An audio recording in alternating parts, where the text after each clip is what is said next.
Jaký to má dopad, když se rozvedou rodiče. Byli jsme mali děti, nevěděli jsme o ničem. Chtěli jsme jenom růst, jen to pohromadě nešlo. Chtěli jsme mít tátu, ne na rodinnou sešlost. Chtěli jsme, ať máma je šťastná, zatímco prožívala ten breakdown.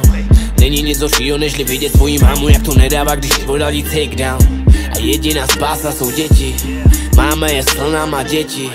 Jednou den vyrostou a budou vidět, že tam vždycky byla máma. A není to tak, že by táta neměl zájem. Už vím, co jsou vztahy, když není tam láska. Nevyčítám nic, jen prázdná otázka. Zůstává mi v hlavě, když dávám si práska. Proč musím žít na ty dva životy? Všechny ty noci byly studený. Všechno to dětstvo, co jsme měli mít, se změnilo ze dna na den jako nic. Za teď už jsem dospělej, všechno to chápu, no byli jsme malí a chtěli jsme tátu. Říkám, že jsem dospělej, sám už jsem táta a radši bych umřel, než abych zamával. A tohle jde těm lidem, kteří nevidí své syny, nevidí sebe a necítí s nimi. Nenechou, aby na to musel přijít. Sám, že je nechtěnej, bude to jiný. Jen proto, že s mámou to nejde, nebo táčej se ty k němu zády. Ztratíš čas, když se zachrání stejně. Jen rozbitej vztah, co není vůbec k mání. A tak se ptáš, je někde sám. On potřebuje tátu a ty tam nejsi. Vím, že nebylo to v plánu, no more face it. Potom může být i pozdě, do boje dej se. Máš účel, máš-li potomka, buď jeho vůdcem. Žádný člověk to nemůže zničit to pouto, co cítíš, když vidíš, jak roste, pak ty už tam nejsi a máma mu řekne. Tvůj táta mladý byl skvělý, ten noční život denně píčoval, říkal, že bez nás by to bylo lepší. Tohle ona mu dávala do hlavy, když malý byla, najednou si vysvětlovat něco. Dveře zavřený, už vyrostl, už nemusí, už o to tolik nedusí. No ty už víš, že nikdy si tam nebyla, nepokusil se vrátit pocity, co byly ztracený. A všude, kam se podíváš, tak vidíš vztahy zmatený. A proto se ptám, jaký to má doba, když se rozvedou rodiče. Dneska jsme děti větru, vychovala nás ulice. No první člověk v našem životě je naše máma. Ta naučila milovat a zůstala tu s námi.